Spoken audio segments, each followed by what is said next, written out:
we are working towards creating a more enabling environment for women and men in peace operations. First, we are improving living conditions and gender-responsive facilities in a number of missions. Second, we are strengthening support mechanisms for uniformed personnel in the field. For example, we have launched a uniformed women's pilot network in UNMISS.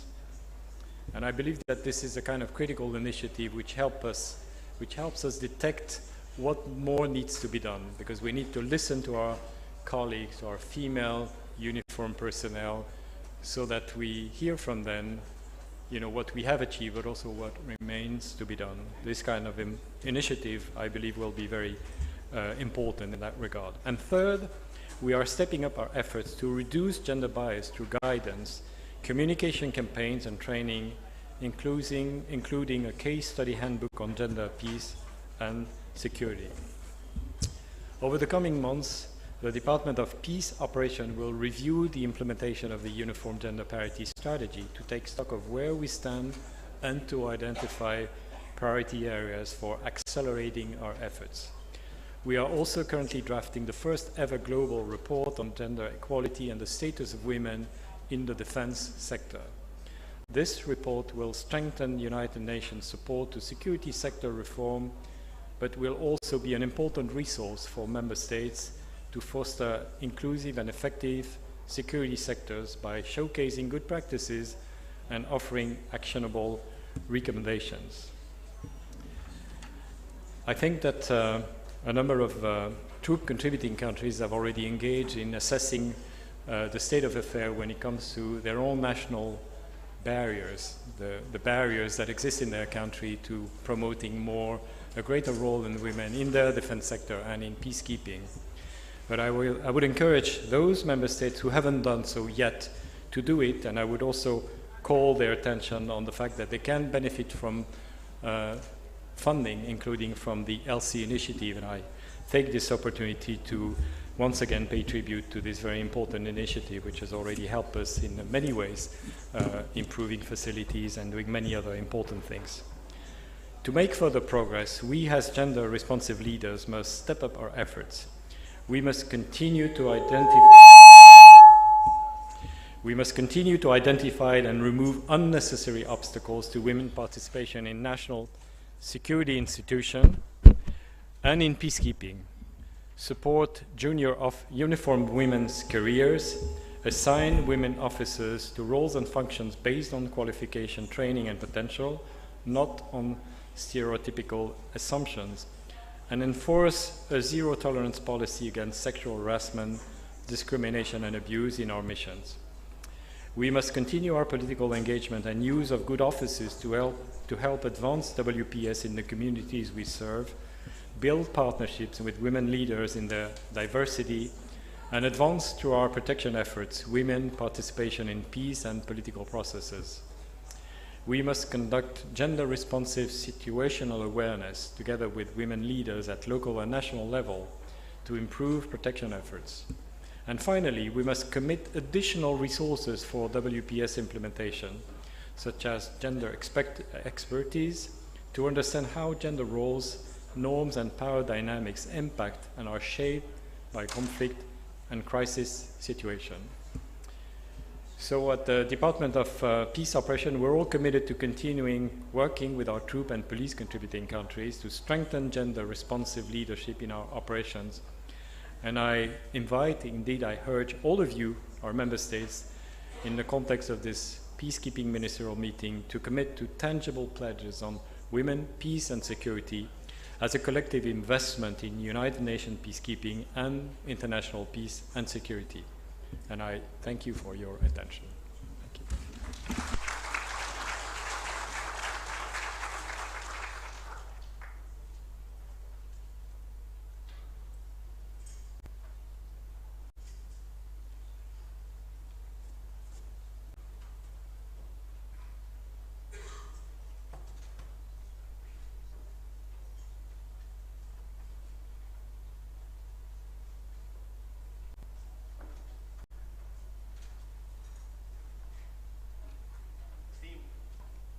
Esteemed Ministers, Under Secretary General, distinguished generals, excellencies, dear ladies and gentlemen. As we gather here today to reflect on the remarkable journey of the Women, Peace and Security agenda, I'm deeply moved by the commitment made 23 years ago by the Security Council through the unanimous adoption of Resolution 1325. This historic moment marked the international recognition of the indispensable role women play in conflict prevention, resolution, and peace building. The resolution was a collective pledge to ensure that women and girls are not only considered in prevention and protection efforts, but are actively involved in shaping and participating in peace processes. Over the years, this commitment has been embraced by over 100 UN member states, solidifying the VPS agenda as a crucial element across various United Nations programs and efforts, including peacekeeping mandates and operations. While celebrating the strides made in advancing the VPS agenda, it is also crucial to acknowledge the challenges that persist and demand our unwavering attention. The latest report from Secretary General paints a concerning picture of negative trends regarding women's participation in essential peace and political processes. Despite the acknowledged benefits of having diverse police and military contingents, the participation of women in multilateral peacekeeping efforts remain dishearteningly low. This stark reality compels us to introspect and recognize that the transformation we seek globally must begin within our own ranks. Armed forces characterized by lack of gender diversity impede the effective performance of peace operations. As leader in the defense and security sectors, we carry a unique responsibility to ensure a robust implementation of VPS commitments and to pave the way for increased participation of women in our organizations. Allow me to express my profound honor as I stand here representing the Swedish chairperson of the VPS Chief of Defense Network, General Michael Widén, who unfortunately could not join us today. Since its inception in 2017, the network has served a unifying force, bringing together chiefs of defense from over 60 nations and organizations. Our common objective is to propel the VPS agenda forward within our defense forces. Having assumed the role of chair in June, Sweden has been inspired by the dedication and collaborative spirit displayed by our network colleagues. Chief of Defense and leaders within our respective organizations hold the ultimate responsibility to lead by example, translating our shared commitment into tangible actions. Allow me to delve deeper into key areas that demand focused attentions of the network, coupled with practical tools for solutions. As leaders, we possess the influence to effect meaningful change. Firstly, I advocate for the initiation of internal gender equality surveys within our organizations. These surveys should encompass various aspects of service life, including questions addressing discrimination, harassment, and sexual harassment. Regular surveys conducted anonymously serve as an essential tool, allowing us to measure the organization's current status, identify trends, and address areas of concern. This ongoing process ensures that our armed forces remain not only a formidable force, but also an attractive and inclusive employer, fostering recruitment and retaining current personnel. Secondly, we must actively confront and mitigate gender biases that undermine women's opportunities. Recognizing that biases exist within us all, targeted training, seminars, and the expertise of gender advisors and focal points can collectively contribute to treating men and women equal. Thirdly, the establishment of structured feedback mechanism and forum for both men and women in the armed forces is imperative. This cultivates a culture of open dialogue that goes beyond traditional hierarchies, enabling us to address barriers that hinder women's full potential in serving their countries. Such forums, organized at different levels, should encourage reflection on how we as leaders can foster gender equality within our organizations. Fourthly, promoting gender-responsive leadership training for all commanding officers is a cornerstone in developing effective leadership. Our commitment to this training ensures that leaders consistently reflect on gender issues, fostering an environment where diversity and inclusion are integral to decision-making processes. In Sweden, all high-ranking officers undergo gender responsiveness training, and many participate in gender coach programs, which provide both group and individual sessions over several months. Another critical action point is the elimination of unnecessary obstacles and prejudice in selection processes. This spans recruitment, career development, and promotion procedures. Implementing gender-neutral questionnaires for job applications and interviews, along with avoiding inconsistent standards that disqualify women from certain positions, is paramount. An explanatory example from Sweden involves a yearly review of conscript selection process, where adjustments are made to physical strength test requirements to ensure inclusivity without compromising the necessary competences for relevant tasks. The final area I wish to emphasize is the necessity to ensure that all personnel, regardless of gender, have access to fit-for-purpose equipment. Providing suitable sized equipment, such as body armor, helmets, and weapons, acknowledge the unique needs of female soldiers, ensuring their safety and enhancing their ability to serve their full potential.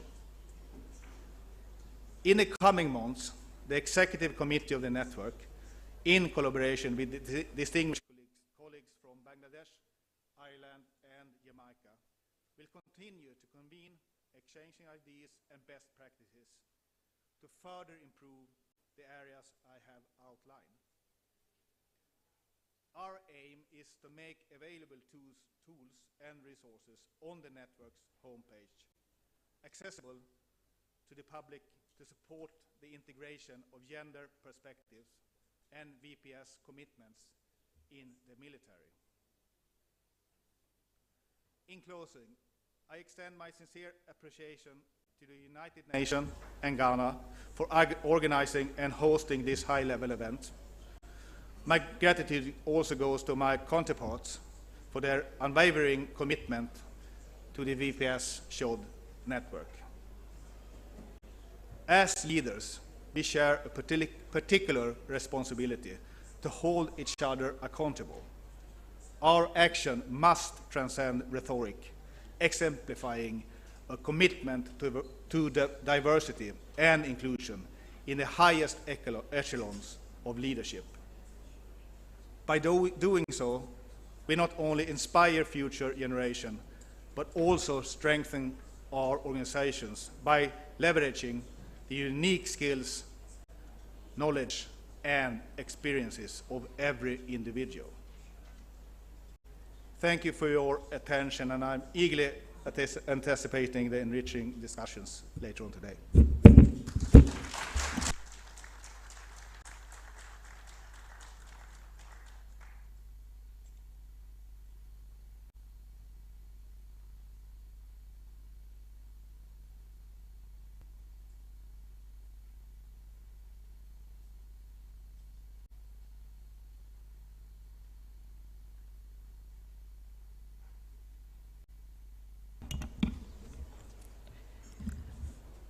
Excellencies, distinguished delegates, ladies and gentlemen, I believe the tone for the panel discussion on the role of gender-responsive leadership has been set by the statements that have been made by our two previous speakers, USG Lacroix and General Edstrom.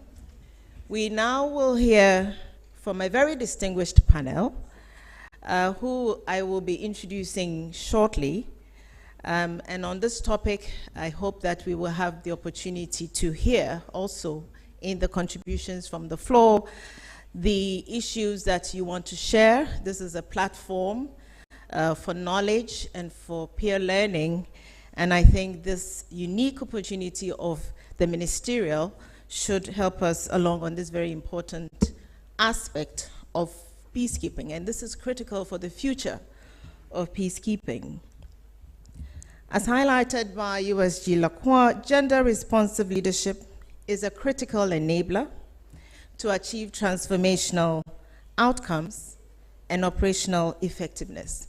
And I think the keynote speaker also talked about how we must begin from home to build the kind of force with gender well represented, so that they can also take over at the global level in terms of international peacekeeping.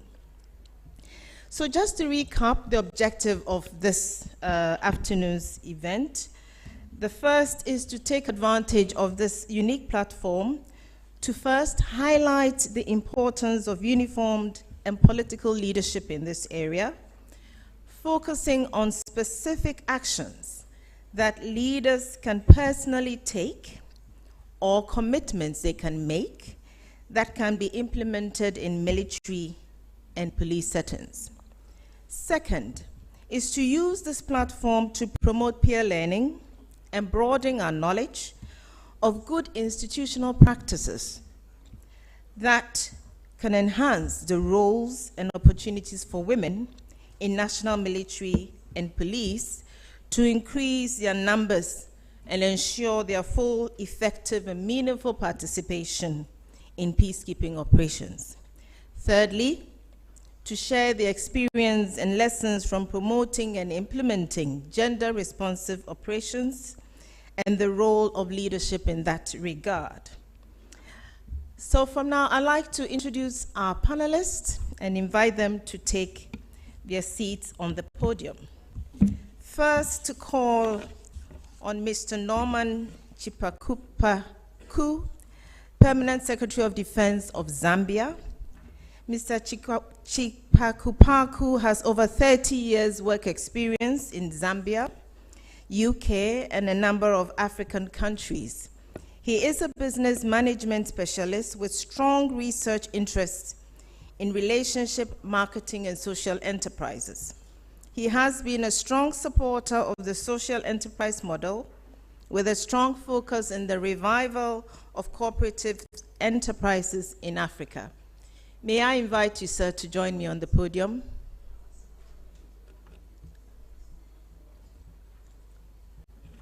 I think he's not here now, so maybe I move to the next panelist. And in the person of Mr. Koen Davids, Director General for Policy, Ministry of Defense of the Netherlands. Mr. Davids is the Director General for Policy in the Netherlands Ministry of Defense.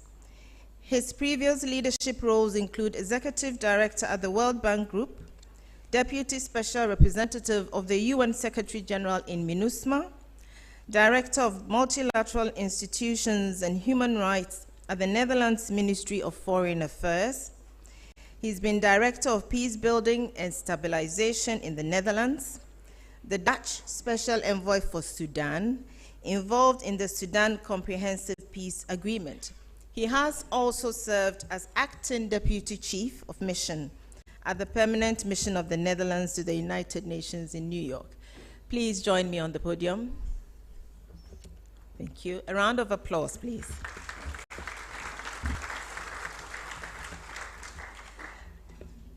The third panelist is Brigadier General Bolo Ganbold from Mongolia.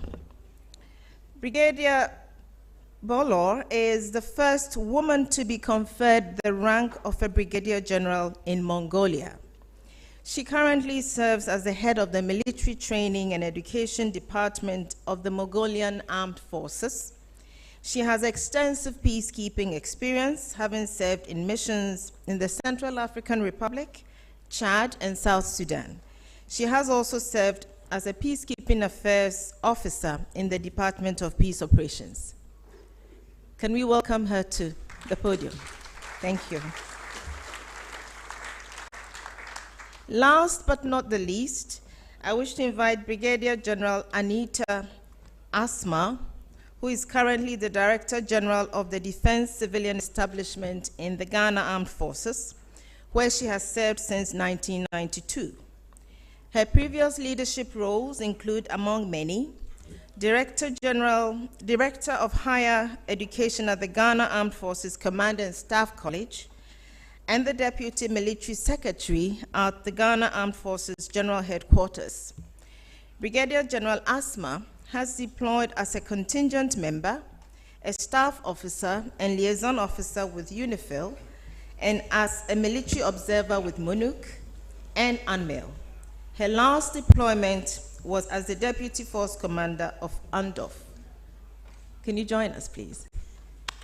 With a round of applause.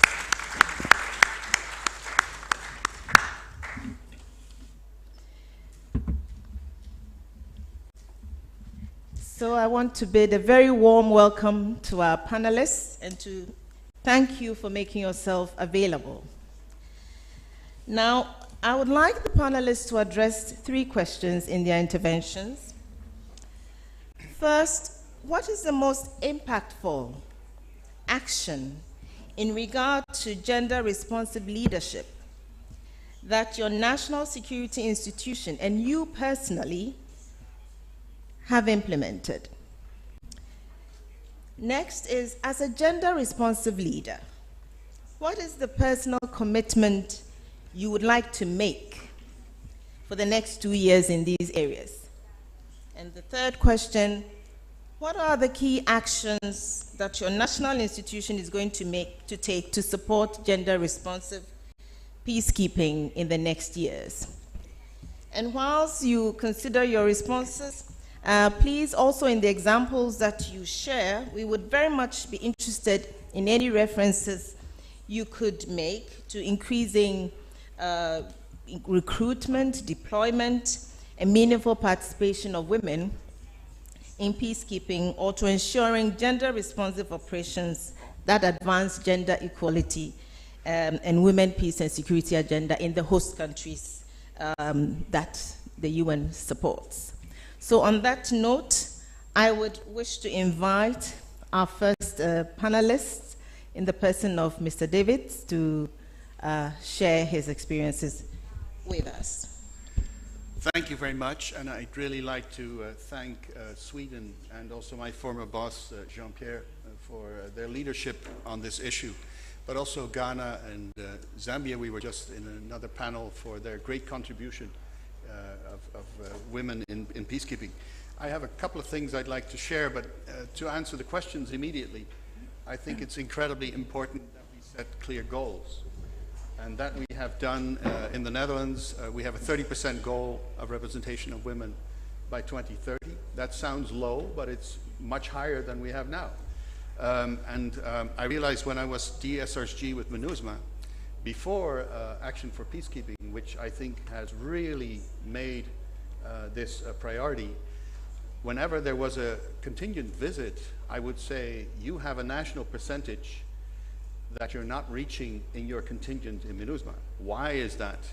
Because you have a national percentage which includes support services, etc. But once it's combat troops, all of a sudden the number of women drops. So can you at least reach your national percentage?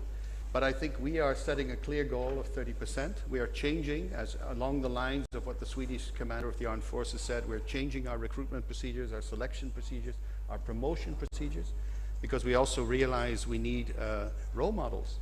My deputy is a lieutenant general and an excellent one. And so we need more role models to show that it's possible, that it's doable, and to show that this is a career worth pursuing. And I think we need to remind ourselves constantly why this is so important. In peacekeeping, we can only have more women if national armed forces have more women. And that makes what the UN does actually revolutionary, because we're basically reforming national security forces.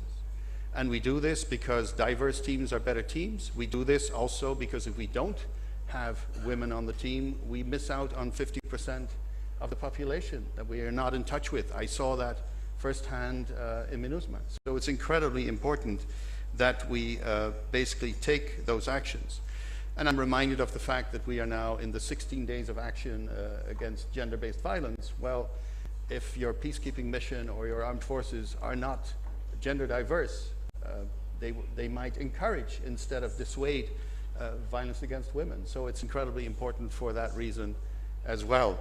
So my sense is that it starts with clear goals, goals that we are also personally committed to, and then the procedures, of course, will have to follow. And I think it all follows from the fact that, that it's very clear that we need to not just have more women in peacekeeping, but we need to have more women at the table in peace processes. It took an awful long time, but we managed as a UN to persuade the parties in Mali, and I know my friend Juan, the SRSG is here, that basically more women needed to be in the peace process. And so it's incredibly important that we do that as well, because women may need peace, but peace needs women as well. Thank you. Thank you very much. You emphasized, really underscored the need for setting the goals, which is really where we should start from, and emphasizing the need for role models. And I particularly like the role that women can play in addressing gender-based violence. Having more women in peacekeeping surely would be helpful in moving the needle forward faster than we are getting. So thank you very much for those. I now would invite Brigadier General Gambold. Please, you have. Okay, first of all, I would like to thank, on behalf of all female peacekeepers, to the UN decision makers, and then TCC, PCC's decision makers and specialists who is initiating and working for the female peacekeepers. And according to the question, my national level decision makers who is dealing with the female peacekeepers and increasing the participation in the peacekeeping operation is doing a lot, especially in the last 5 years.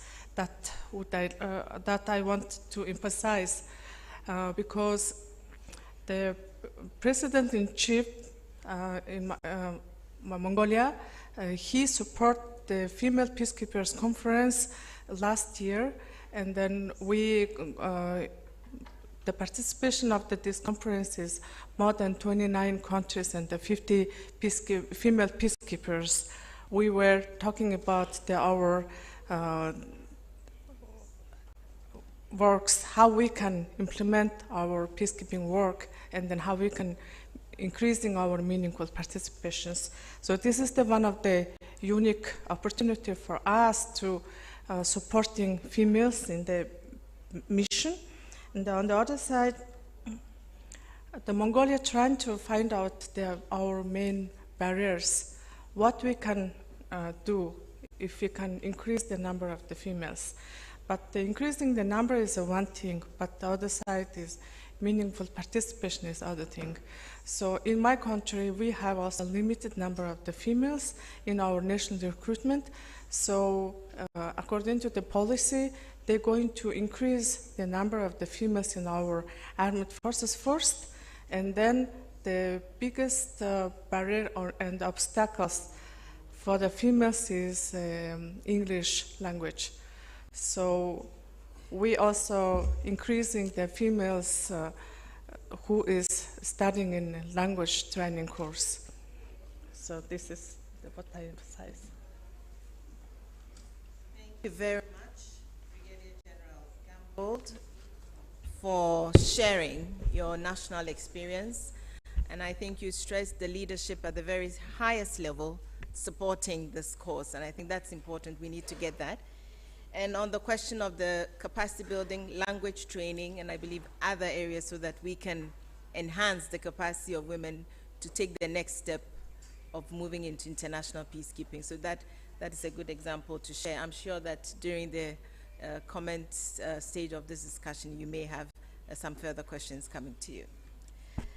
I would like to introduce with us now, before I move to the next speaker, Major General Geoffrey Ziel, Deputy Army Commander from Zambia. You're welcome to join us. Thank you, madam. I'll give you some time to take a breather. Move on to Brigadier General Anita Asma for her contribution, and then I'll come to you for your contribution. So, Madam, you have the floor. Thank you. Your Excellencies, members of the delegation. First, I would like to thank you all for the opportunity given me to highlight the Ghana Armed Forces commitment to gender-responsive leadership. In fact, this has led to our increase in the female participation in peacekeeping. First of all, the Ghana Armed Forces was one of the 2 countries selected to partake in the MOIP, that is the Measuring Opportunities for Women in Peacekeeping, by the LC Initiative Fund. And I should say that we did quite well in that report. And flowing from that, the High Command decided that we needed gender units in every aspect of the Ghana Armed Forces. So the Chief of the Defense Staff has a gender advisor, and then it flows down to the lowest unit. And these are the people who tackle the gender issues in the Ghana Armed Forces.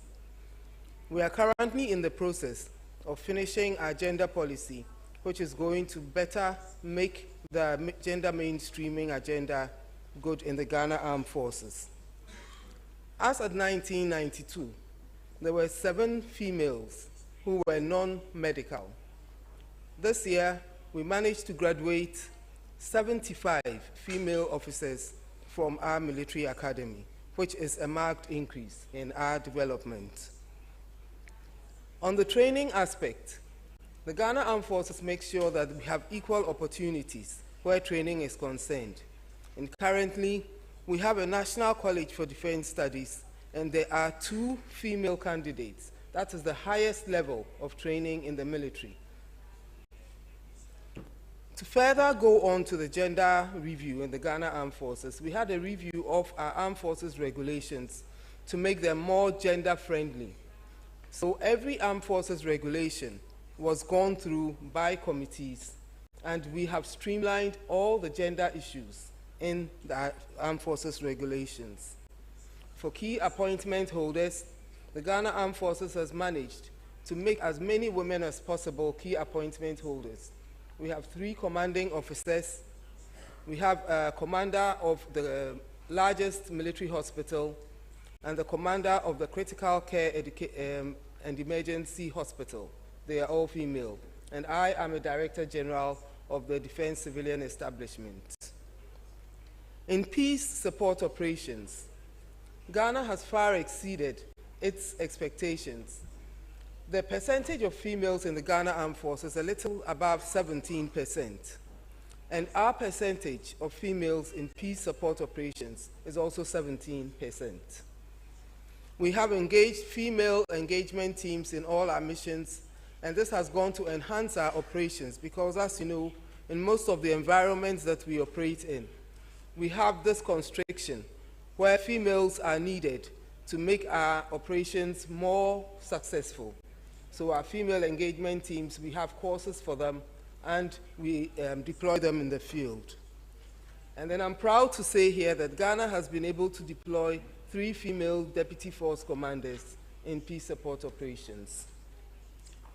Going forward, the Military High Command is planning to increase accommodation for females in all training schools and in our peacekeeping training schools, so that we can increase the female participation further.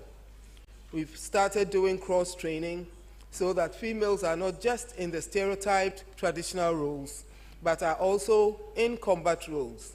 We have females in the combat units, from the armored units, recce units, the motor transport, infantry, we have females there.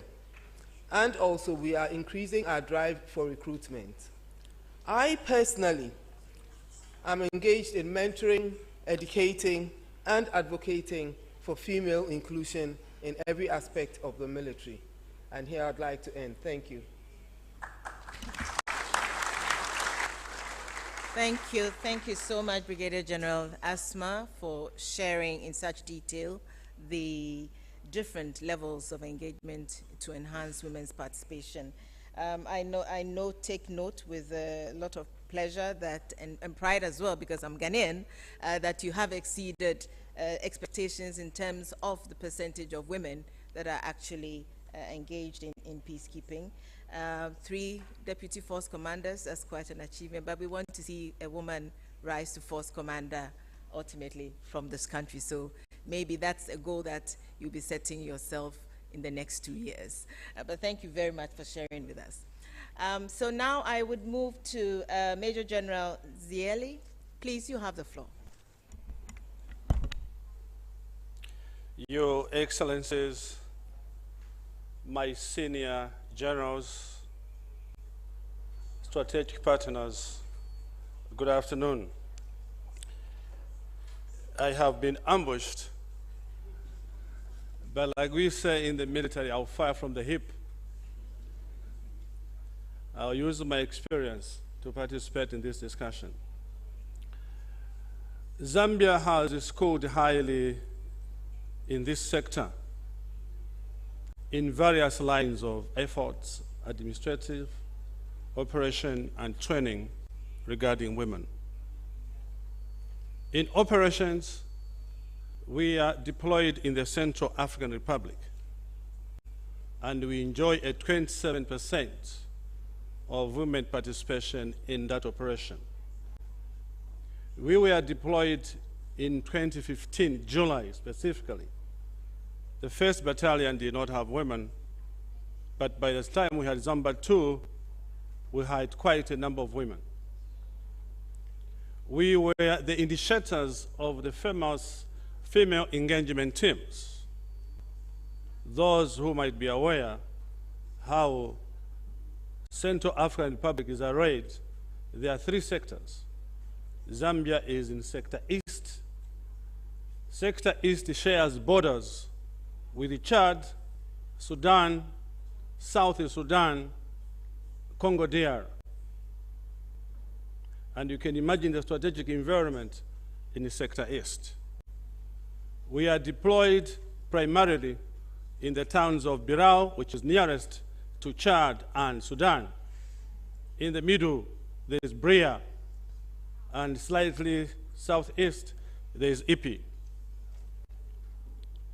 In the deployment of Bria and Birao, we have the female engagement teams. We are leading, and we are still leading, in the female engagement. Some of their duties involves conducting community outreach, education programs for women in agriculture, and leadership, providing advice on how to break down gender barriers in the military and police service, advising how to recruit and integrate women as partners and team players in national security efforts, supporting the local women and youths through period cleaning of the local hospitals and health centers. We are also introducing peasantry farming and agriculture. We are also introducing women and climate change, women climate change adaptation. The idea is we must empower the women of the Central African Republic through our engagement teams for them to survive better after the conflict of Central African Republic. We have realized that the women have been a force multiplier, and the women have been accepted that indeed they are part of the Central African Republic. The initiative initially was so small, and as we speak, it is one of the aspects that are being talked about in the mission of MINUSCA. We have had senior officers rising to the rank of brigadier generals. In fact, as we speak, we have two brig generals who are defense attachés. One is in Mozambique and one is in Namibia. These are female brig generals who are representing the country of Zambia and indeed the Zambia Army very well. We have had other brig generals that have served in New York, that have served in various roles with the United Nations at various platforms. We have others that have been contracted to produce curriculum for foreign armies. And we have realized that what we can do, these generals can do, of course, with a lot of support. In terms of training, we do not segregate training. Female officers pass through the mill that we, the male officers, pass through. When an officer is commissioned, he has to go through mandatory training before he gets his successful promotion to captain, to major, and lieutenant colonel. And the female officers are not exempted from this training. We have to do field exercises, we do field practicals.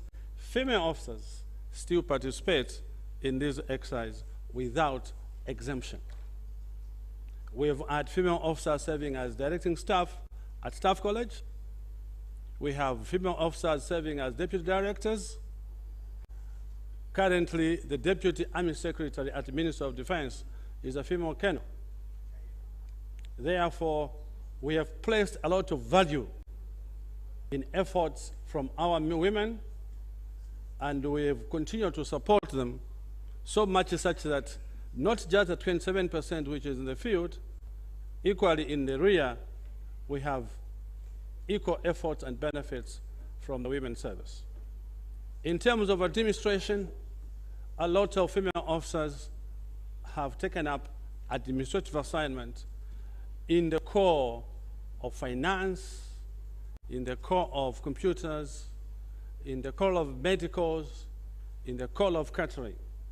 These service branches are dominated by female officers. We have placed a lot of value in our female colleagues, so much that together we have been, together we continue to work, and together we shall. I submit for now.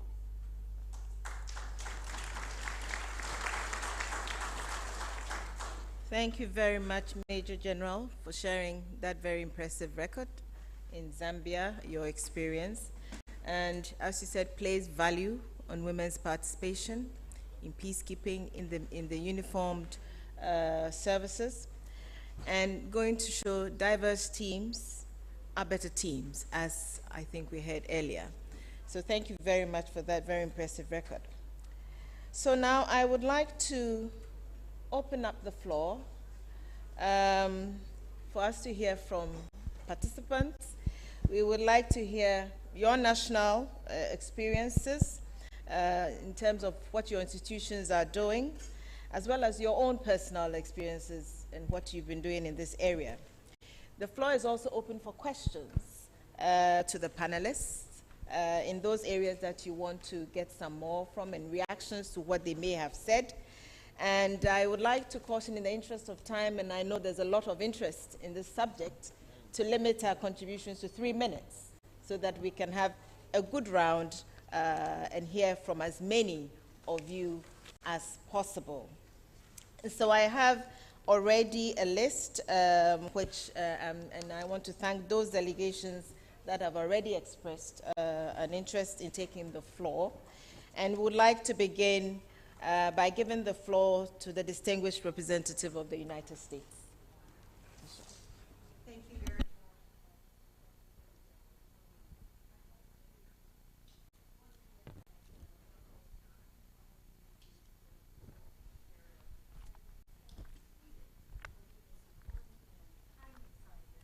Enhancing women's participation in UN peacekeeping. I also appreciate everyone's interest in participation in the women's body armor ceremony that just concluded a short while ago, and thank the Netherlands, Ghana, and Zambia for their partnership on this project as well. Thank you to our 4 panelists this afternoon. The U.S. believes firmly that women's participation in both the political and security spheres is essential for a lasting and stable resolution to any conflict. And today, as we focus specifically on women in uniform, it's worth noting that one very effective mechanism for encouraging and facilitating women's inclusion in the security sector is UN peacekeeping. The UN strongly urges troop and police contributing countries and member states to work towards gender parity in peacekeeping by encouraging women, as we've heard, to deploy and by creating an environment within peacekeeping operations that is conducive to success. And we know that women's participation in peacekeeping, as has been said, fosters greater engagement with marginalized local populations, encourages higher level of women's participation in civil society, and facilitates the establishment of a more just and sustainable peace. So where are we in the U.S.? In line with the 2023 U.S. Strategy and National Action Plan on Women, Peace, and Security, our approach to the current hurdles to getting women into blue helmets and into blue berets is a commitment to enhance partner countries' capacity to train more women, to provide more equitable opportunities, and to prevent and respond to sexual exploitation and abuse and harassment. We've had great success in increasing and promoting the participation of women from partner countries in exchange opportunities like our U.S. International Military Education and Training, IMET, programs. We're also expanding the role of women and enhancing gender integration in peace operations through the U.S. Global Peace Operations Initiative, referred to as GPOI, the world's largest peacekeeping capacity building program. And GPOI activities increase the full and equal and meaningful participation of women in peace operations at all levels. And this is accomplished by encouraging partners to train and deploy women peacekeepers, delivering training to peacekeepers on gender integration, and removing barriers to women's participation in training through gender-sensitive infrastructure upgrades to partner countries' peacekeeping training centers. Very, very important. So in fiscal year 2022, 1,478 women participated in our U.S. GPOI training events. And since 2007, in fact, we've trained more than 14,000 women security personnel. GPOI partners make up 38% of the countries that deploy military peacekeepers, including many represented here today. GPOI partners provide 65% of female troops to UN peacekeeping, demonstrating program effectiveness and supporting TCCs and PCCs and increasing women's representation among their contingents. Similarly, very briefly, the U.S. International Police Peacekeeping Operations Support, IPOS.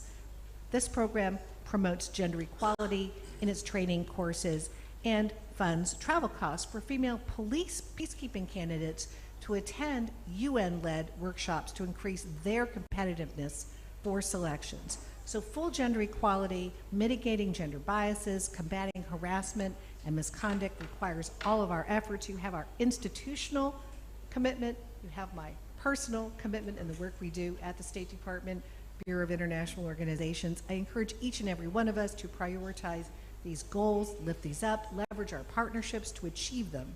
That is what a gender responsive leader does. Look forward to hearing more from others this afternoon on what is working, on the lessons learned, and how we can continue to work together to elevate women in blue helmets and in blue berets. Thank you, ASG POBI.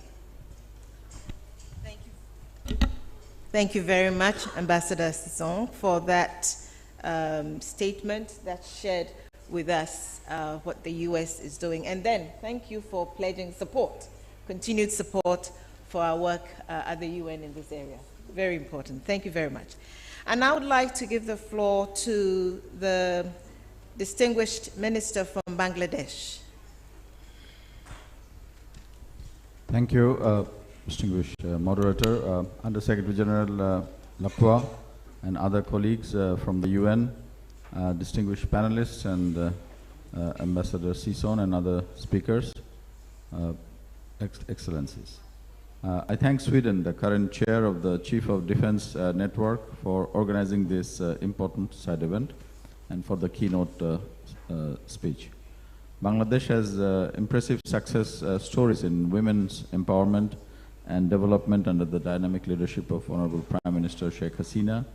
We played instrumental role in the adoption of Resolution 1325 on women, peace and security as a member of the UN Security Council back in 2001. We have also formulated our National Action Plan on Women, Peace and Security. Bangladesh commenced the deployment of women peacekeepers in 2008. We take pride of being one of the earliest countries who sent all-women peacekeeping units. Our women peacekeepers have been fulfilling their duty with the highest level of professionalism and dedication. We also deployed female judges and correction officers who have been contributing to the host country's security sector and justice sector reforms. Excellencies, gender mainstreaming is a cross-cutting issue in the implementation of their mandates, and therefore we need to integrate a gender perspective across all mission activities and at all stages. It is commendable that in the last couple of years, significant progress has been made in achieving the target set in the Uniform Gender Parity Strategy. However, still we need to do more, especially in the military components.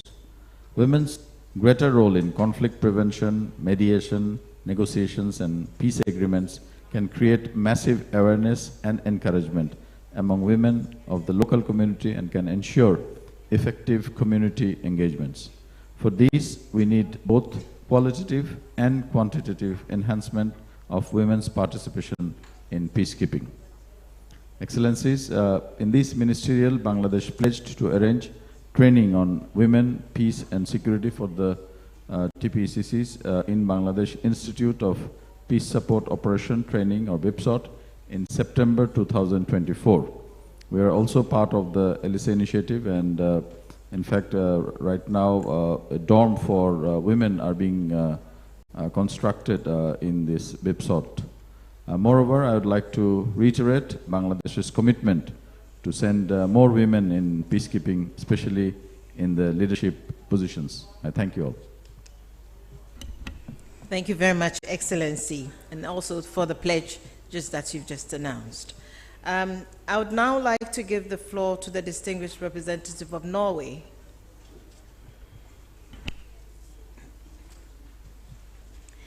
Thank you. Generals, Excellencies, distinguished delegates. We thank Sweden, Ghana, and the UN for convening this important side event on women in peacekeeping, and thank you also everyone who is taking the floor here today, sharing your experiences and exemplifying the critical role of women in peacekeeping and in peace building. 23 years after the Security Council adopted the Resolution 1325, the results of its implementation are too low. After almost a quarter of a century, women's participation should be a given, not an afterthought. We are currently in a time shaped by the spread of armed conflict and a scourge of violence beyond armed conflict. The tensions are rising. This only means we must redouble our efforts to implement Resolution 1325. This is necessary if we are to achieve the 2030 Agenda and succeed in meeting the ambitions of the Secretary General's new Agenda for Peace. Excellencies, despite having a robust and extensive framework for the Women, Peace and Security Agenda, the progress on implementation is too slow. In the newest report by the Secretary General on WPS, the facts are clear. Most peace processes take place with no women as mediators, negotiators, or signatories. Women human rights defenders and peace builders continue to be exposed to violence, including sexual and gender-based violence, harassment, reprisals, threats, and intimidation, offline as well as online. Women's rights organizations remain underfunded.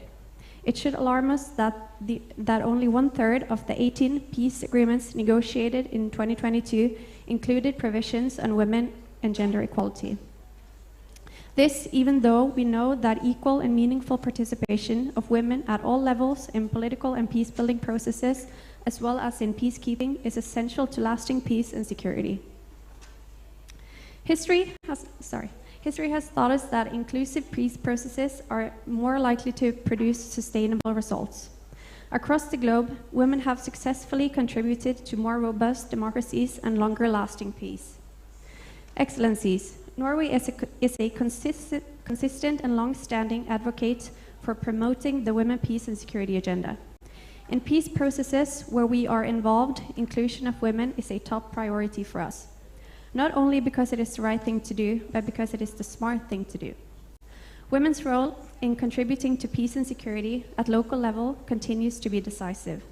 Local mediation can be a key entry point for women's participation in peacemaking when high-level negotiations are deadlocked.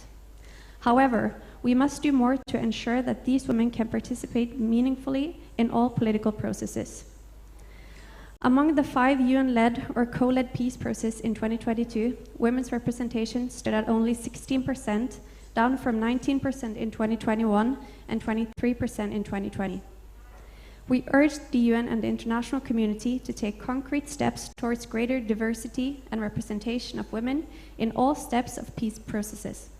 The UN must set and lead by example to achieve a fundamental normative and practical shift.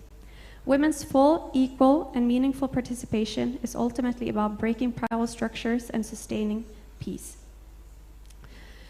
Norway remains committed to work with partners, including women organizations, to advance the implementation of the Women, Peace and Security Agenda.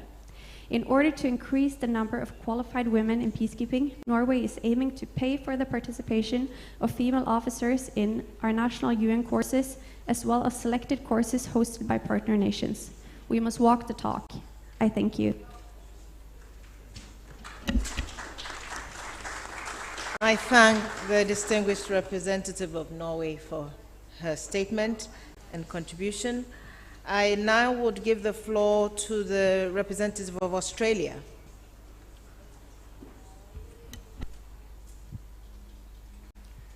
Thank you, Under-Secretary General Lacroix.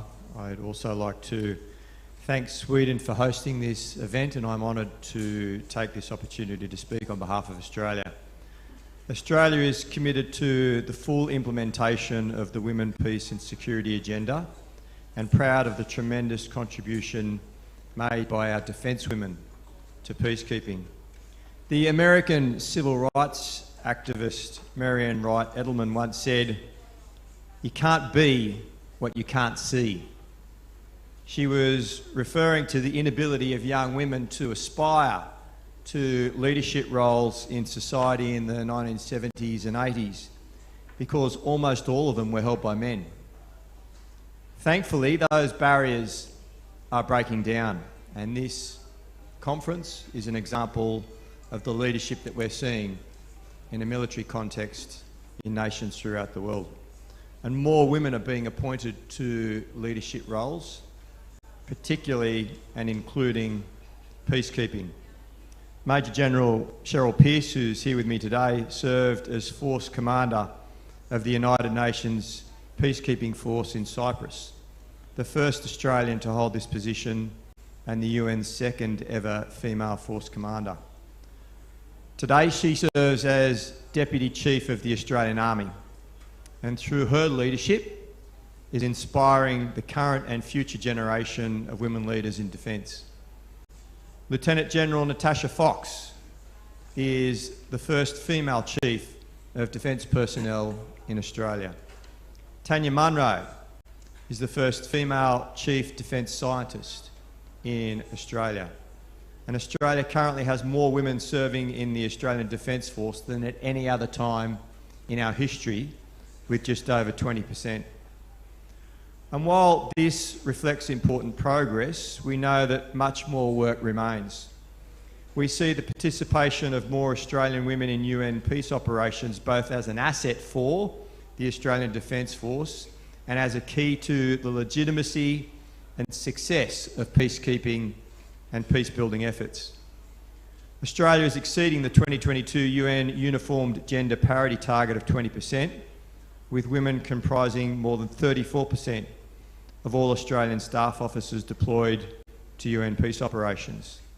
And Australia will continue to advocate for gender equality across all peacekeeping and peace-building processes, supported by implementation of our second National Action Plan on Women, Peace and Security. Tomorrow I will pledge that Australia will partner with UN Women to deliver the Women's Military Peace Operations course in Southeast Asia to prepare military officers for UN peacekeeping roles. Australia is also proud to support the ELSI Initiative Fund to enable meaningful participation of uniformed women across the globe in UN peace operations, and we commit to ongoing funding. The impact of this work is being felt right here in Ghana, where the ELSI Fund is supporting the Ghana Armed Forces to deploy gender-strong units to Lebanon and to improve recruitment of women and develop gender-appropriate accommodation facilities. The importance of gender-responsive leadership can't be understated. Personally, I want to use this opportunity to reinforce Australia's commitment to partnering and sharing lessons from our experience. With a global conversation and global data set, without a global conversation and a global data set, progress will remain slow. And Australia is pleased to be supporting the work of the DPO Gender Team to ensure women's civil society voices are actively considered in mission planning and activities. And we reinforce the importance of applying a gender lens in planning and the conduct of all military operations. The Australian Government is a committed global champion of the Women, Peace and Security agenda, and will continue to support efforts to enhance women's participation in peacekeeping and peace building. Because of events such as this, the next generation of young women can see those leadership opportunities in peacekeeping. Thank you. Thank you very much, Excellency. Thank you for the pledges and thank you for the commitment. I now give the floor to the distinguished representative of India.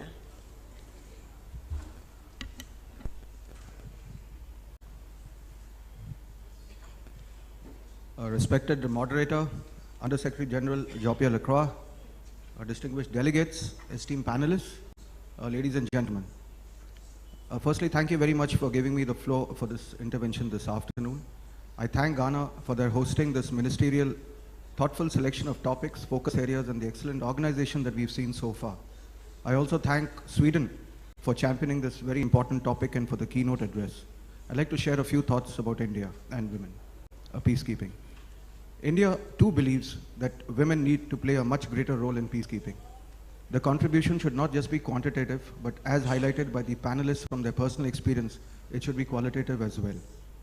Women peacekeepers, as brought out in the discussion, not only improve community outreach and situational awareness, but also help to mainstream women, youth, and marginalized sections of society. They enable the women to take part actively in nation building and social development. For the information of the House, India deployed the first ever all-women formed police unit in Liberia way back in 2007.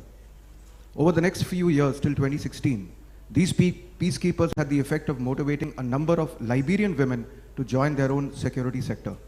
And when they finally left Liberia in 2016, President Ellen Johnson herself commended them, saying, "The contribution that you have made in inspiring Liberian women, imparting in them the spirit of professionalism and encouraging them to join operations that protect the nation, for that we'll always be grateful. We take that humbly as a sense of purpose for continuity." President Johnson's observations were proved true time and again in other missions as well, where women peacekeepers' presence bestowed disproportionate advantages to social outreach and development enterprises. This has motivated us to deploy our largest all-women subunit since Liberia in UNISFA Abbey this year, as you are aware. Individually also, we are proud that Indian women peacekeepers have distinguished themselves in various fields. For our information, officers such as Dr. Kiran Bedi, the United Nations' first police advisor, Major Suman Gawani, the winner of the prestigious United Nations Military Gender Advocate of the Year Award, and Ms. Shakti Devi was the recipient of the International Female Police Peacekeepers Award. They've all made a mark for themselves, respectively, in the peacekeeping domain. In support of the United Nations Noble Initiative of Gender Parity and in sync with India's own Nari Shakti or Women Empowerment campaign, India has concrete plans to progressively deploy female engagement teams with all our major contingents in a phased manner. The capability of the special team to access the most affected part of society, women and children, along with carrying out their operational tasks, has proved to be time and again game changers in the various mission areas, and we'd like to take that further. In line with the UN Security Council Resolution 1325 and guidelines on the subject, India has also increased its deployment of women staff officers and military observers in various UN missions around the world, and we will continually strive to meet the desired standards and go beyond. For our information, we've also conducted a pioneering ASEAN Women, all-women training of trainers peacekeeping course at our Indian Center for UN Peacekeeping in Delhi in September this year. And that was very encouraging, the response. In India too, the proactive military leadership has built a conducive environment for integration of women in the military system through a strategic thought process. I'd like to share some of those thoughts and the measures that we have taken to increase the significance of women in our armed forces. Firstly, the Indian Armed Forces have created a coherent life cycle progression wherein women enter feeder schools which prepare them for training academies which further enter them into the armed forces. This system has been given a fillip through wide publication of career opportunities for women specifically in the armed forces through various advertising media to ensure large footfall in the selection procedures thereafter. Secondly, all women officers have been brought at par with their male counterparts in terms of career progression through inclusive measures including administrative, training and policy changes necessary in order to ensure gender neutrality. Thirdly, the armed and services of the Army where women are currently posted have created conducive gender-neutral working environment for women and male serving personnel together. Lastly, the armed forces are continually upgrading the infrastructure for women serving personnel. Arrangements in terms of special leaves have also been provisioned for women to cater for their critical role in also nourishing a family system. We are confident that we are on the right path to ensure greater opportunity and rightful place for women officers and soldiers of the Indian Armed Forces in all spheres of UN peacekeeping in accordance with the provision of UNSCR 1325 in a continual and progressive manner. I conclude with assurances of India's continued commitment to the women, peace and security agenda in letter and spirit. Thank you. Thank you very much for the commitment, the contribution, and the pledging ahead. Thank you so much. I now give the floor to the distinguished representative of Germany.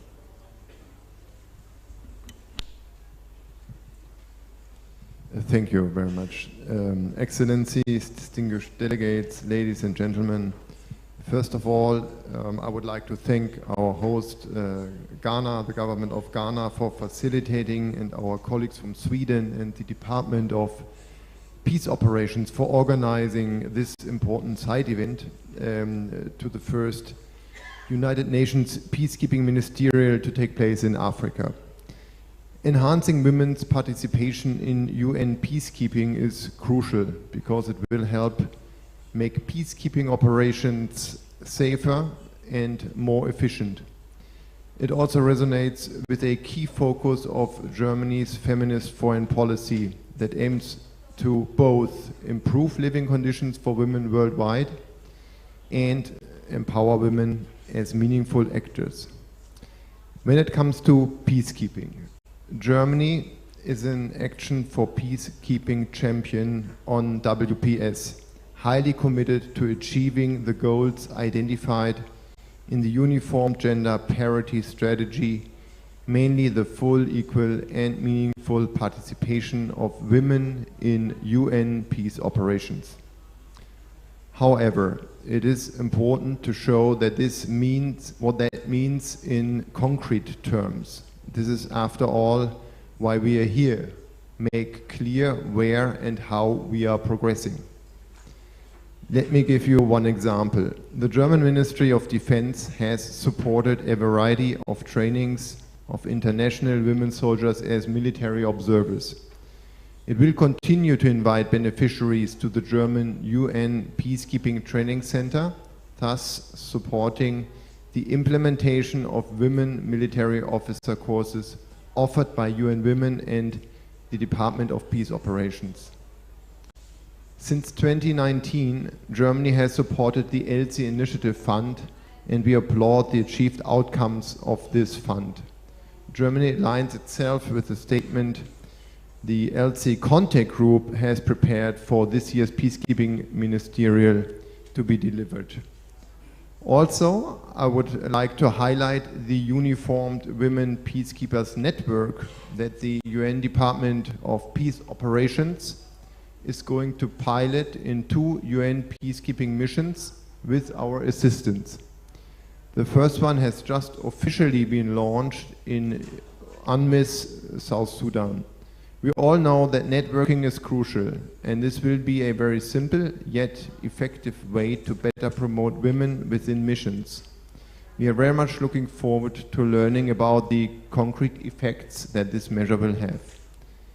In addition, Germany has supported and continues to support UN projects on WPS, such as the one on gender equality and the status of women in the defense sector. At the same time, we also try to progress at national level. Germany has undertaken its own national barrier assessment and analyzed opportunities for women peacekeepers within the German armed forces. We found that often female soldiers are not fully aware of the opportunities to serve in United Nations missions, and in particular the how to do it. This is definitely something we are going to address in the future. We deem that the barrier study has high potential for other troop and police contributing countries. Hence, we have published the findings of this study, and they can be found on the website of our Ministry of Defense. These examples show how important the topic remains to us. We look forward to pursuing the exchange on experience and best practices with all of you, our partners, and the United Nations. I would like to stress again that Germany remains committed to United Nations peacekeeping and stands right behind the efforts of partners and the United Nations. Thank you for your attention.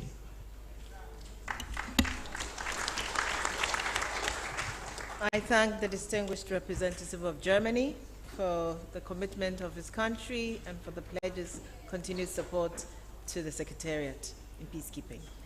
I would now give the floor to the Ambassador of Italy.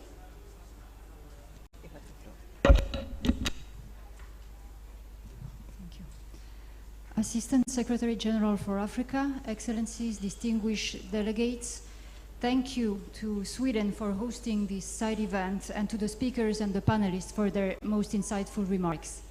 Now more than ever, the full, equal and meaningful participation of women to peace processes is needed in order to achieve sustainable peace and stability.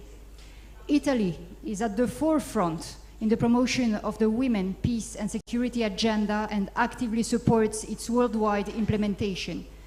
I would like in this regard to stress the importance of national action plans. In 2024, Italy will conclude its 4th action plan, which is based on a participatory, multi-stakeholder approach that brings together civil society as a main partner at the table, with the Ministries of Foreign Affairs, Defense, and with the Inter-Ministerial Committee for Human Rights.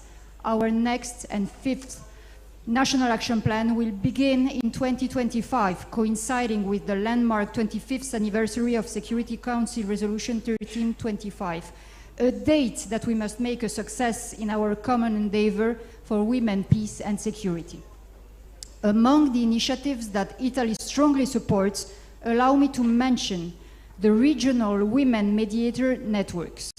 From the Mediterranean Network launched in 2017 to those growing all over the world, these networks effectively contribute to fostering women's participation in peace processes, mediation efforts, and peace building. They are key for global peace and stability. The fruitful cooperation and strong synergy of the Mediterranean Network with other existing regional networks of women mediators has led, in 2019, to the launch of the Global Alliance of Regional Women Mediators Networks that brings together voices of women from different regions of the world. Of course, we are aware that it's a rough road ahead. 23 years after the adoption of Resolution 1325, women remain, as we heard, underrepresented or unrepresented in most peace, political, and security decision-making processes. It is therefore critical that the international community enhance its efforts to close the gap between the global commitments set out in the WPS agenda and their fulfillment for all women around the world. Thank you.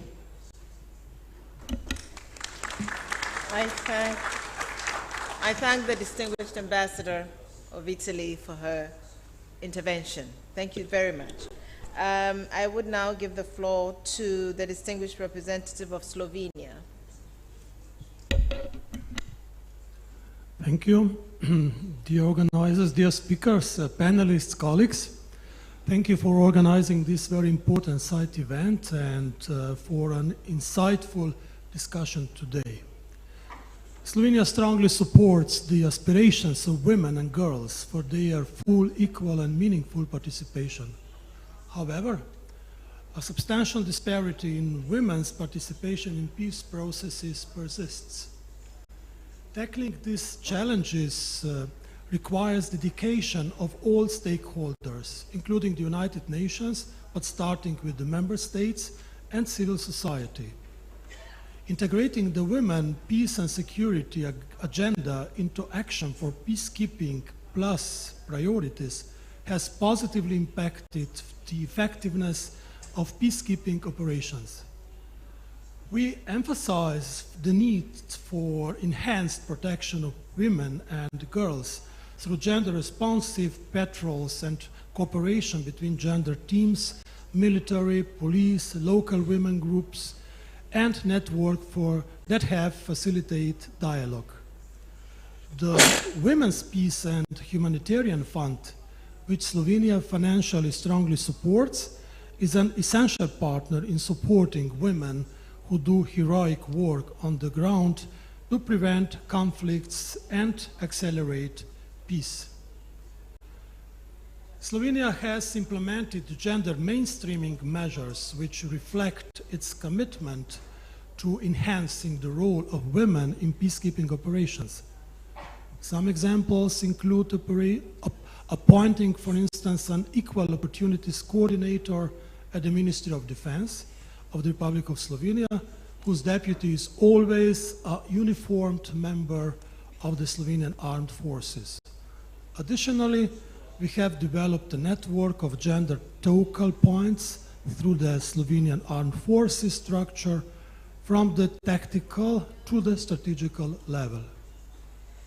We have been providing education and training on the integration of the gender perspective in the work of members of the Slovenian Armed Forces, as well as civilians, police and military personnel of partner countries. The Peace Operations Training Center in Slovenia provides special training courses for the personnel planned to be deployed to peacekeeping operations and missions within the UN. So, ladies and gentlemen, Women, Peace and Security agenda will continue to be one of the very important thematic and cross-cutting priorities also during Slovenia's membership in the United Nations Security Council in the next 2 years. We are therefore joining the shared commitments on women, peace and security and will continue to advocate for mainstreaming the Women, Peace and Security agenda in all of the UN Security Council's work, including discussions on peacekeeping operations. Thank you.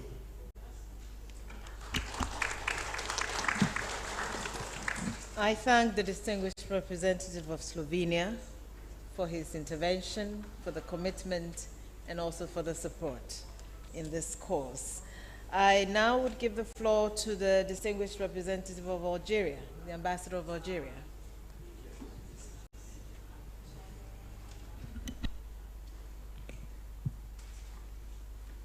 Thank you.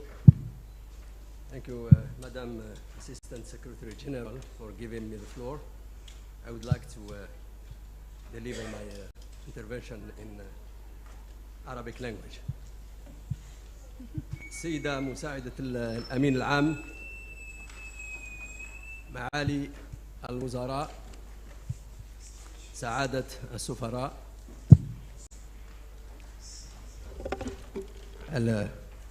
الوفود المشاركة، لكم من الوفد الجزائري جزيل الشكر والعرفان، خاصة لدى وفد السويد على تنظيم هذه الجلسة لمناقشة موضوع المرأة وعمليات حفظ السلام. الشكر موصول كذلك لكافة المتدخلين على مساهماتهم الثرية. إن الجزائر تحتفظ بكل فخر واعتزاز بمساهمات حرائرها من نساء اللائي سجلنا حضورهن في جميع المحطات البارزة من تاريخ بلادي، انطلاقا بمرحلة الكفاح إبان الثورة التحريرية المجيدة، ومرورا بمرحلة بناء الدولة الوطنية السيدة، وصولا إلى ترسيخ دولة الحق والقانون وتعزيز التنمية الاقتصادية والنهوض بالرفاه الاجتماعي. لقد أدرجت الجزائر موضوع المرأة والسلم والأمن ضمن أبرز أولويات عهدتها المقبلة بمجلس الأمن، وهي تعي كل الوعي الدور المحوري الذي تطلع به المرأة، لا سيما في منع ووقاية وتخفيف آثار الصراعات، وكذا في بلورة التسويات السلمية والمستدامة لها. إذ ترحب بلادي بالتقدم المحرز في تجسيد مقاصد القرار التاريخي 1325 لمجلس الأمن، وبخاصة فيما يتعلق بإدماج أجندة المرأة والسلم والأمن في أشغال منظمة الأمم المتحدة، وكذا على الصعيدين الإقليمي والوطني. ومن جانبها، وتأكيدا لما جاء في كلمة رئيس الجمهورية السيد عبد المجيد تبون خلال مشاركته في النقاش العام للدورة 78 للجمعية العامة، فقد اعتمدت بلادي شهر يوليو المنصرم خطة عمل وطنية بهدف تقديم مساهمتها في تحقيق مقاصد هذا القرار الأممي الهام. كما تسعى الجزائر إلى تعزيز عملية تجنيد النساء في الأسلاك الأمنية والعسكرية بغرض المشاركة الفعلية في الحفاظ على الأمن والاستقرار، ولدعم وصول وترقية النساء إلى المراكز القيادية في الهيئات الأمنية.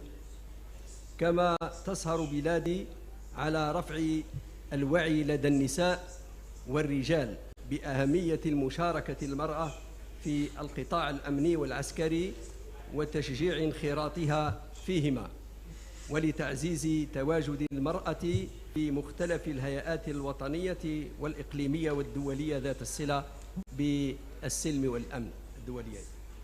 ومن هذا المنظور فإن خطة عمل التي اعتمدتها بلادي بمحاورها الأساسية الثلاثة، ألا وهي المشاركة، الوقاية، ثم الحماية، تشكل استراتيجية استباقية ووقائية تهدف إلى النهوض بمكانة المرأة في المجتمع والإقرار بدورها في مجال السلم والأمن، لا سيما من خلال دعم مشاركتها في المفاوضات وعمليات حفظ السلم وبناء السلم بطريقة دائمة ومستدامة.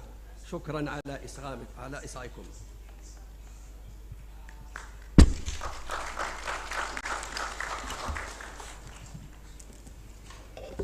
I thank the distinguished ambassador of Algeria. And now I would like to give the floor to the representative of the EU.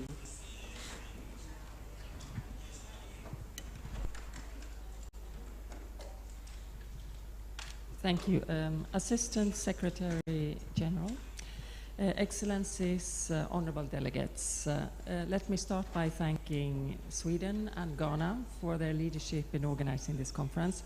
And of course, thank you also to our distinguished panelists. I'm very happy to be here today, and also I note that it's not that long ago when conferences focused on women's participation in peacekeeping were only focused on the numbers, the number of women who were among the troops contributing to peacekeeping operations, without further looking at what they were doing, what roles they had. This was done without acknowledging how institutional cultures influence both recruitment and retention of women peacekeepers. With this in mind, I'm very pleased to see the emphasis of this conference looking at gender-responsive leadership. This has certainly been a key focus for the European Union. We have worked on this for a long time.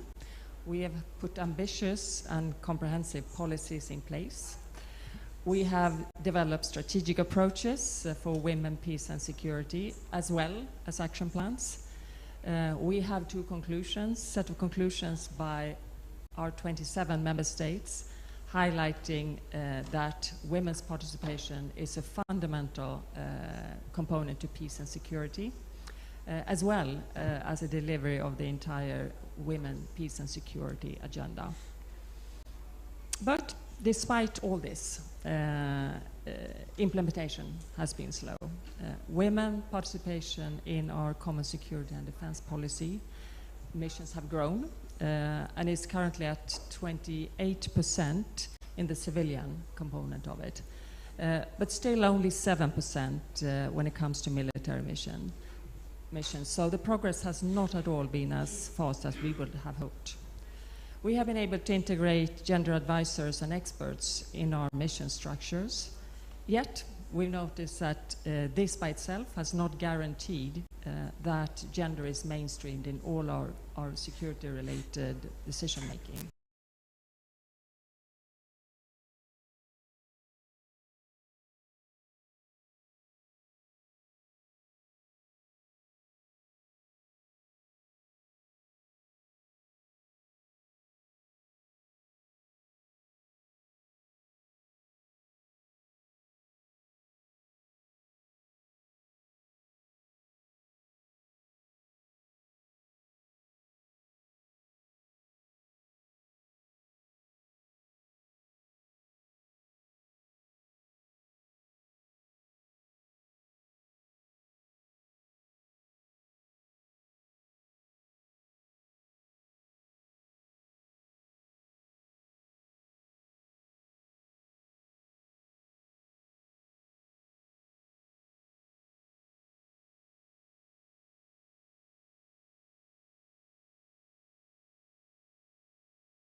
we will continue this discussion, and of course, the UN really fully appreciates the support of the EU in this. Thank you. I would like to now give the floor to Zimbabwe, the distinguished representative of Zimbabwe.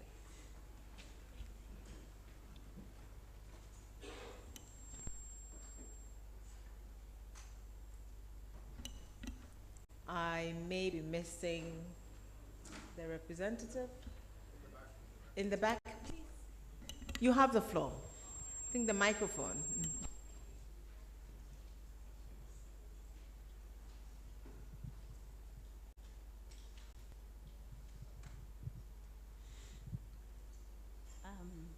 I wish to thank the organizers of this important side event, the panelists and the delegations that have contributed to this important discussion on women in peacekeeping before me.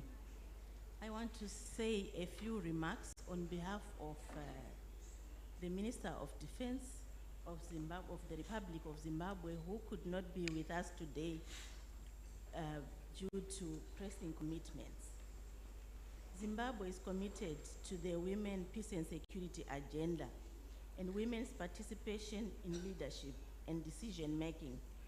The government of Zimbabwe, under the able leadership of His Excellency President E.D. Mnangagwa, places high value on gender parity within its uniformed forces and in peacekeeping operations. This is exemplified by the fact that 70% of Zimbabwean uniformed peacekeepers currently deployed in 5 United Nations peacekeeping missions are female. We in Zimbabwe believe that peacekeeping missions need more diverse and inclusive leadership and teams in which both women and men can contribute their skills, experiences, and perspectives to better reflect the communities they serve.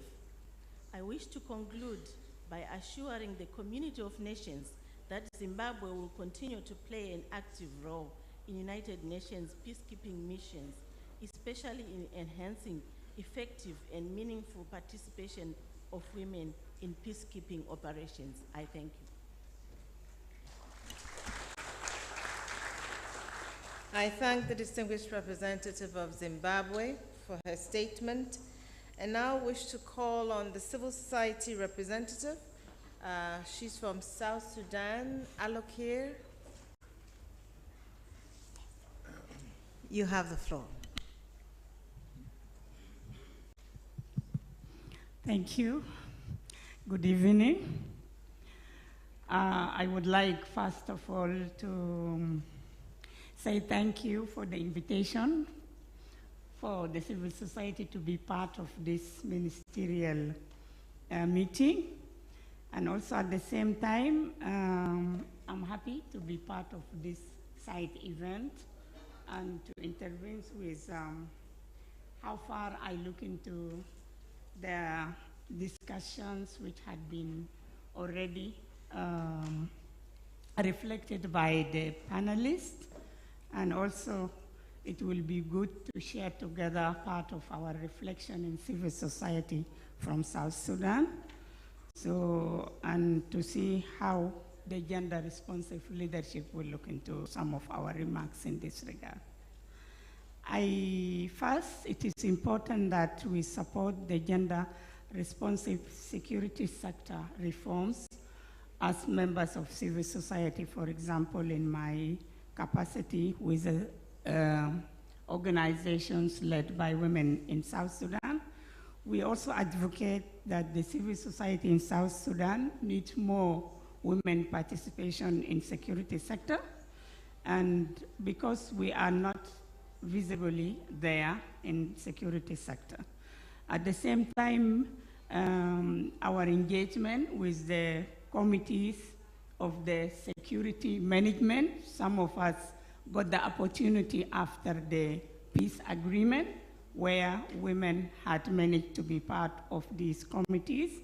And there, as the agreement is giving also the participation in reforms, women also are trying to be part of that. For example, we UNOMIS have given as a great chance by making a network of women in uniform or the organized forces of the Republic of South Sudan, and that is supporting women in their capacity as leaders, and also to give them the voice of how they can claim their position to grow higher.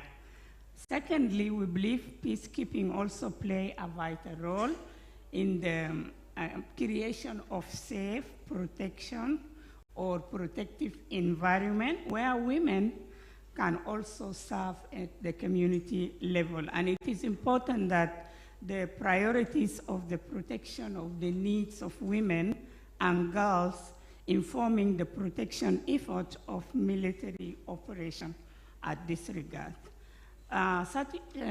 This type of interaction at the same time requires a lot of trust and confidence building between the local population and the leadership of the peacekeeping where they are located in those areas where they do their services.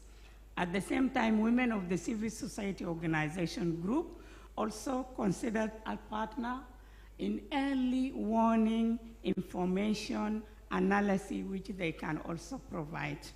This is give them a chance of systematically engage, and we would also like to see that at the leadership level, how do they look into these issues regarding the involvement of the civil society.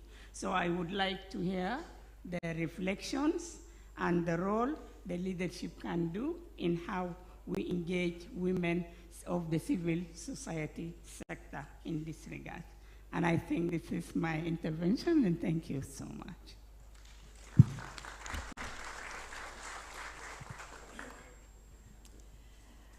Thank you very much. The civil society is an important partner for the organization in this effort, and I believe that you posed a question which we will throw to the panel for responses. But I think I may have missed one speaker before I give the floor to the panel for their final remarks, to call on the distinguished representative of Peru. Thank you.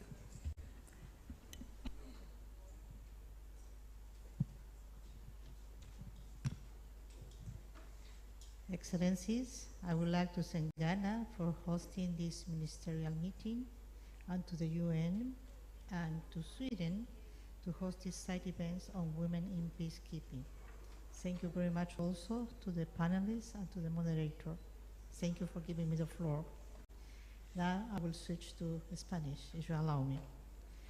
En el campo de la participación de las mujeres en las operaciones de paz de las Naciones Unidas y en cumplimiento con la resolución 1325 del Consejo de Seguridad, el Perú desplegó con éxito a sus primeras mujeres tan solo 4 años después que la organización aceptara su participación.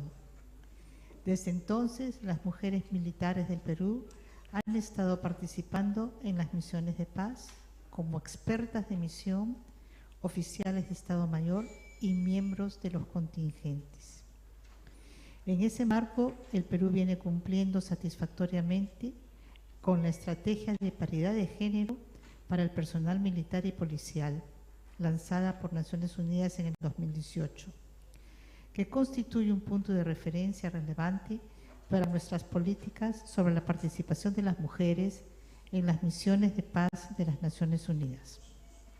Deseo mencionar que el Perú ha alcanzado un 45% en el despliegue de personal militar femenino en misiones de paz en la categoría de expertos de misión y oficiales de Estado Mayor, mientras que el objetivo de la estrategia era llegar tan solo al 20%. Asimismo, en la categoría de personal desplegado en contingentes, donde la meta de la estrategia era del 13% para el 2023, el Perú a la fecha ya alcanzó ese porcentaje. A su vez, el Ministerio de Defensa ha aprobado el Plan de Acción Sectorial para la implementación de la Resolución 1325 del Consejo de Seguridad, el cual es el resultado de un compromiso por promover el rol de las mujeres en los ámbitos de seguridad y defensa. El plan, que se ha denominado de la aceptación a la inclusión, representa un importante paso y constituye una herramienta útil para señalar el camino a recorrer hacia el objetivo de otorgar iguales oportunidades a mujeres y hombres para servir al país y encontrar las condiciones para una plena realización profesional, personal y familiar en las Fuerzas Armadas. Por último, deseo señalar que el Ministerio de Defensa del Perú ha postulado al fondo de la iniciativa ELSI con el fin de llevar a cabo un estudio sobre las barreras que se presentan a fin de promover una mejor inclusión de la mujer en las Fuerzas Armadas del Perú y su participación en las operaciones de paz de las Naciones Unidas. Muchas gracias.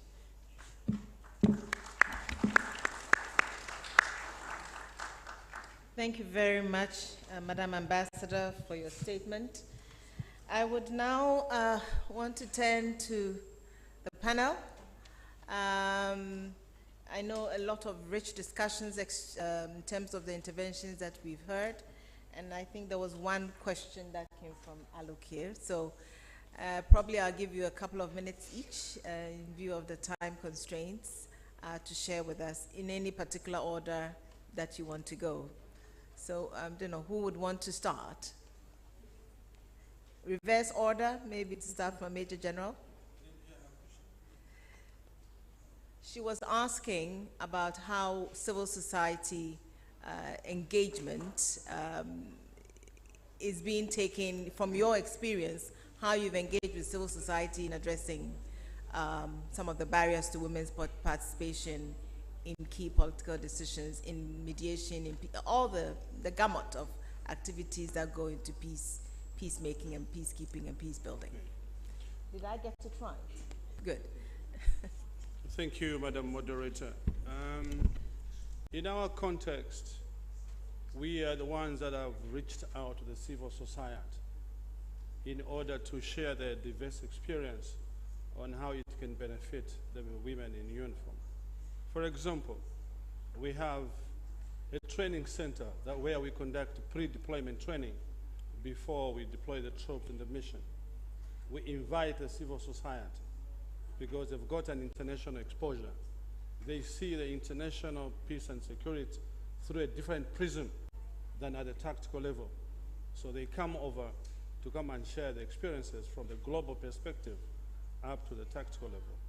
And it is working, and working very well, I submit. Thank you very much. Brigadier General Asma.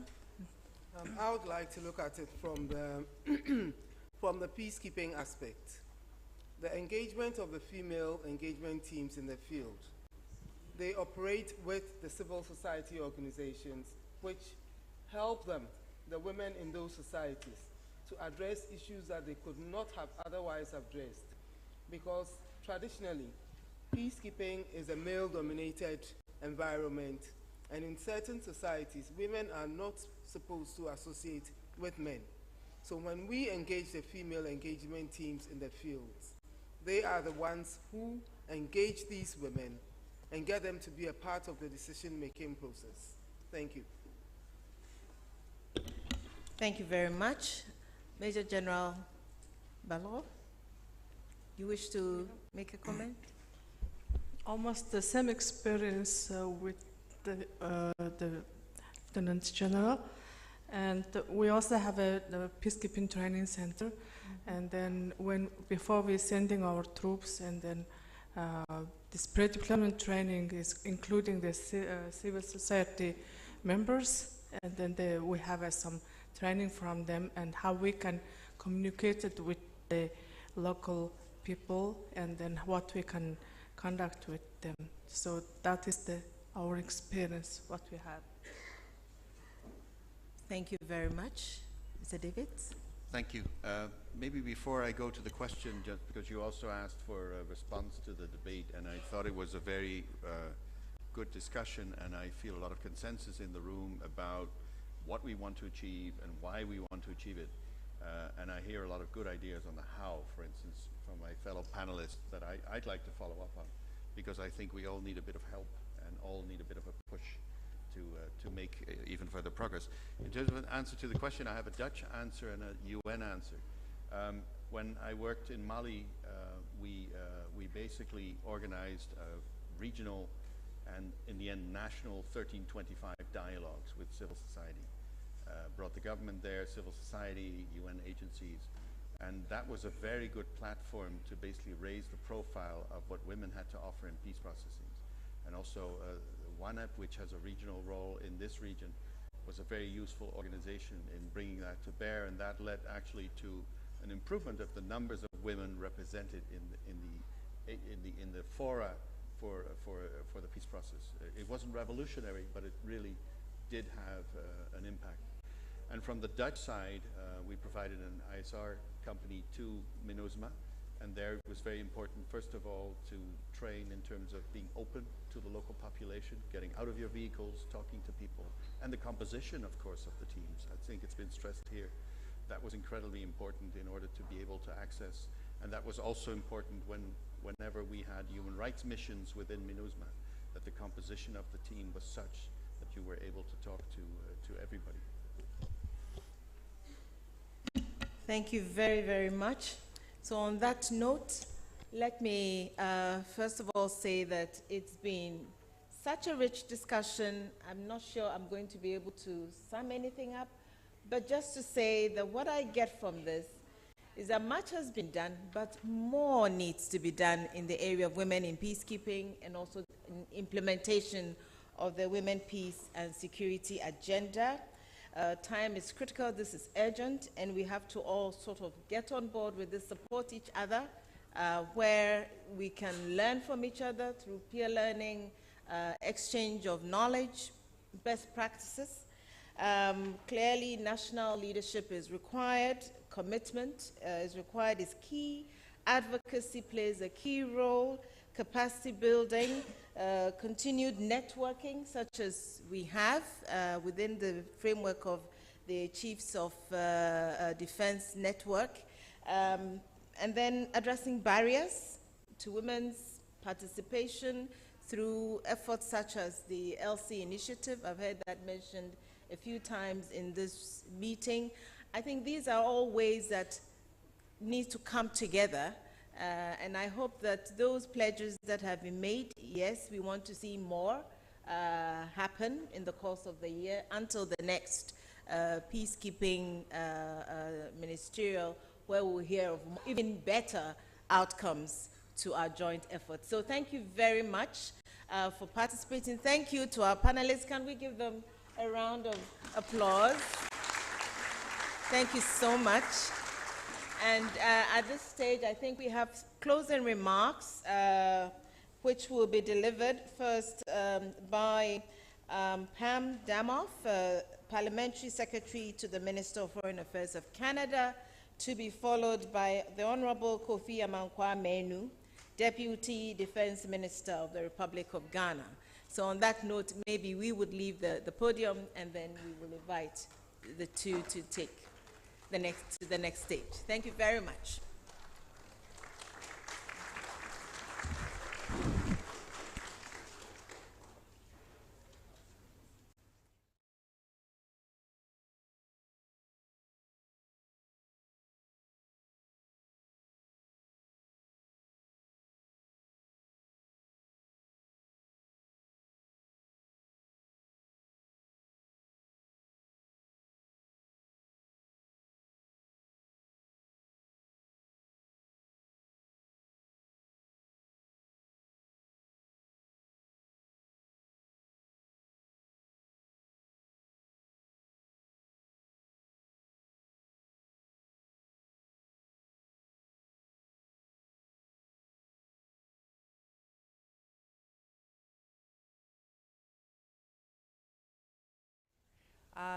Thank you very much. I'm Pam Damoff. I'm here from Canada. I'm head of delegation, and it's just an absolute honor to be here Today, Excellencies, distinguished colleagues and guests, I'd like to thank the United Nations Department of Peace Operations and the Kingdom of Sweden, in coordination with Women, Peace and Security Chiefs of Defense Network, for organizing this event, and to the Republic of Ghana for hosting us.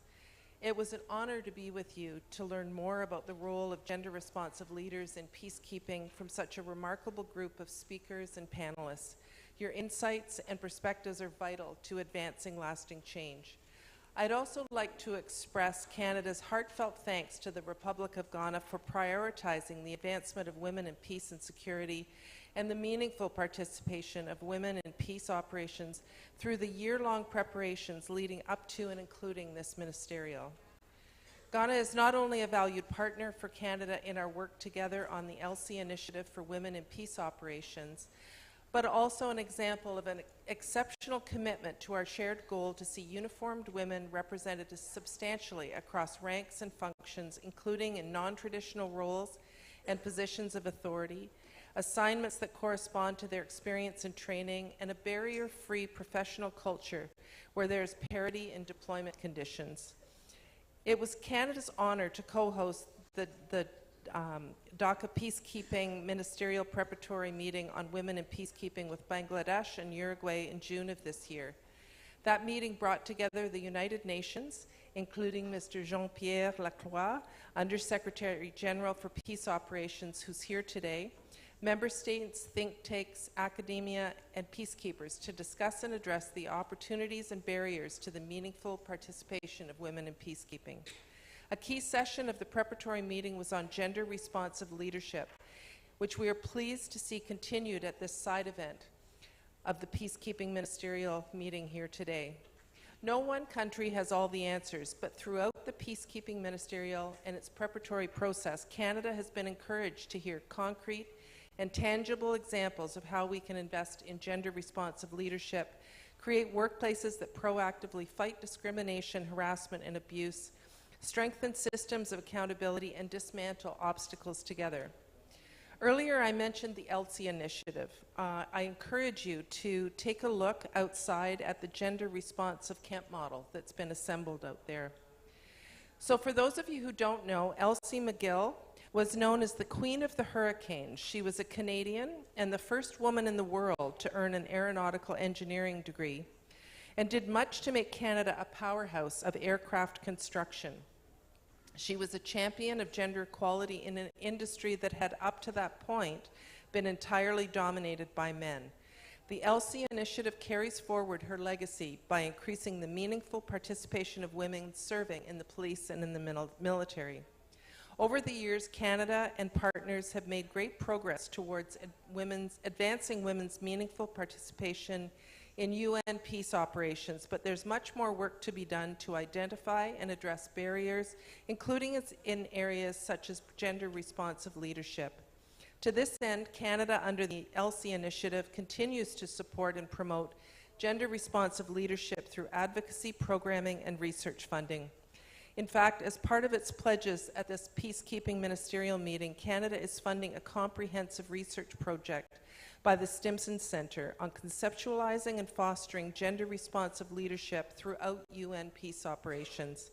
The evidence will be useful to improve understanding of the issue and best practices to support better gender-responsive leadership. In addition, on the margins of this Peacekeeping Ministerial, Canada and other members of the ELSI Initiative Contact Group will release a policy statement that reiterates our commitment to advancing the meaningful participation of women in peace operations in years to come. In closing, I'd like to just say this: women are capable, we are qualified, and we have the right to serve. Women are also essential to a sustainable peace, not because we're naturally more peaceful, but because our involvement makes peace efforts more diverse. As many of you have noted, we know that more diverse organizations perform better. That said, achieving the conditions where diversity thrives must be a collective effort, not only through country commitments, but also, as we saw today, through the real efforts of gender-responsive leaders. Canada looks forward to our sustained collective effort in advancing the women, peace, and security agenda and integrating gender in our security institutions and in UN peacekeeping. Thank you. Merci.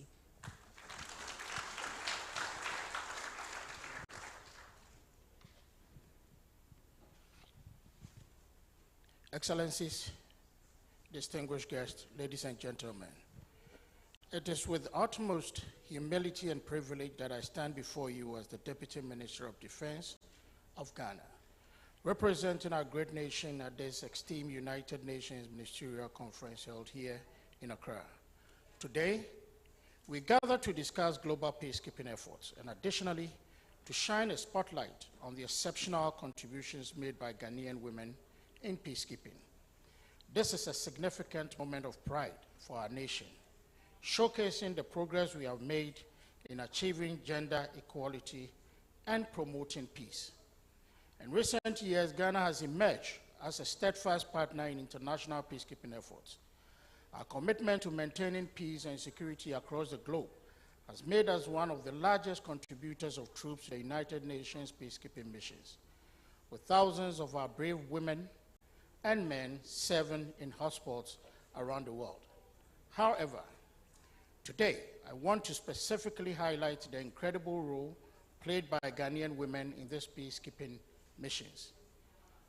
For too long, the contributions of women in peace and security have been overlooked and undervalued. But times are changing, and Ghana is at the forefront of this change. We recognize that the inclusion and meaningful participation of women in peacekeeping is not just a matter of gender equality, but a strategic imperative. Women bring unique perspectives to the table, and their involvement is crucial for the success of any peacekeeping operation. I am extremely proud to inform you that Ghana has made significant progress in increasing the number of women serving in peacekeeping missions over the past years. Impressively, Ghana in 2023 has surpassed the UN gender parity target for 2030 by 1%. Our women have demonstrated unwavering dedication, professionalism, and resilience, earning the respect and admiration of their peers, both male and female, during their deployment. They have proven themselves as formidable contributors to conflict resolution, peace building, and nation building. These women, many of whom come from diverse backgrounds, have not only dispelled stereotypes, but also shattered glass ceilings.